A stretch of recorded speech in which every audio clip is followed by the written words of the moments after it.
Les Français s'enrichissent, mais la France piétine. C'est ce qu'illustre le doublement du patrimoine des ménages en 10 ans. Un doublement, c'est 100% de hausse quand la croissance du PIB a augmenté d'un tiers en valeur. Un patrimoine des ménages de 11 000 milliards d'euros selon nos estimations. Un patrimoine qui représente aujourd'hui 8 années de revenus. Les Français sont donc plus riches que les Allemands.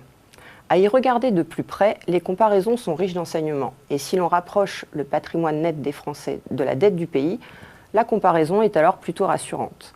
Comme vous pouvez le voir, on découvre que le patrimoine net des Français est presque 6 fois plus élevé que la dette de l'État. Alors comment expliquer un tel bond de la richesse des Français ? En réalité, la progression du patrimoine des ménages a été exceptionnelle ces 10 dernières années. Regardez, entre 2000 et 2010, la richesse des Français a doublé. Bien sûr, la crise économique et financière est passée par là.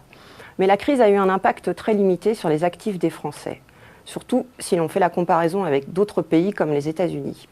D'abord, la richesse des Français n'a baissé qu'une seule année. C'était en 2008. Et cela n'a baissé que de 3%.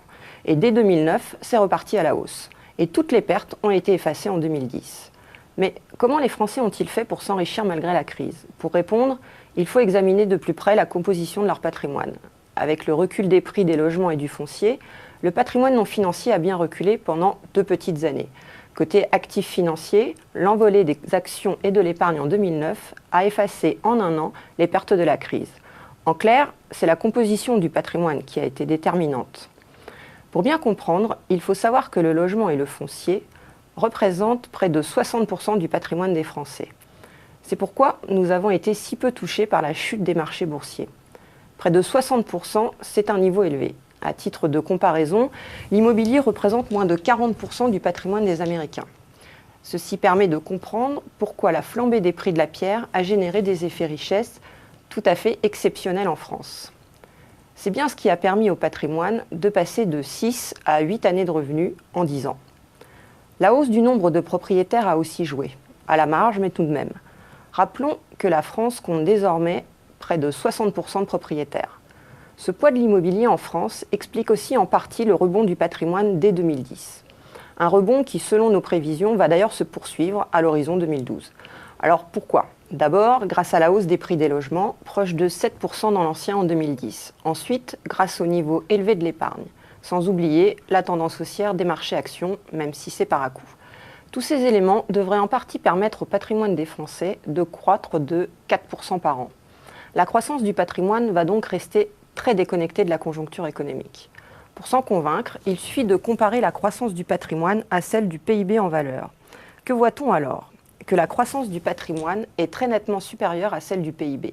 Bien sûr, les effets prix seront moins importants, mais les Français vont continuer d'accumuler de la richesse. En clair, ils vont continuer à épargner beaucoup. Bien évidemment, ils sont inquiets pour leur retraite. C'est ce que montre leur taux d'épargne élevé qui dépasse les 15%.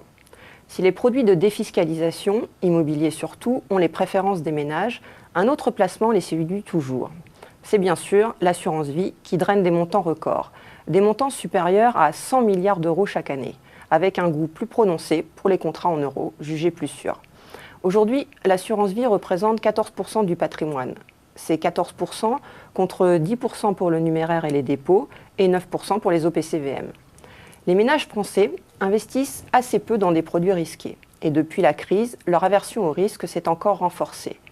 Les valeurs considérées les plus sûres resteront donc privilégiées. Mais il faudra aussi tenir compte d'un fait nouveau. Je veux parler de l'actuelle remontée des taux d'intérêt. En jouant sur la rentabilité des placements, cette remontée des taux va forcément modifier les arbitrages. Déjà, début 2011, la collecte des livrets d'épargne a de nouveau fortement progressé. Mais ces mouvements auront finalement peu d'impact sur la richesse des ménages, compte tenu de la faiblesse des écarts de rendement. La question n'est donc pas là. Le problème, c'est l'évolution du marché immobilier. L'attractivité de la France plaide en faveur d'un scénario de croissance. C'est particulièrement vrai pour certaines grandes villes et régions privilégiées, et notamment Paris. Voilà un scénario qui devrait encore revaloriser les patrimoines. Mais n'oublions pas que ce tableau d'ensemble masque de très fortes inégalités. Selon les dernières enquêtes, 30% des ménages détiennent 75% du patrimoine total. Des inégalités qui se sont fortement renforcées pendant les années euphoriques d'avant la crise. Et cela va continuer. Les écarts de taux d'épargne et de revenus liés au patrimoine se creusent, en effet, de plus en plus. Nos prévisions montrent que sur la période 2011-2012, les détenteurs de patrimoine vont s'enrichir de 8%. 8% quand le PIB de la France progressera d'à peine 3%. Conclusion, la progression du patrimoine possédé par les Français va être 3 fois plus rapide que leur création de véritables richesses.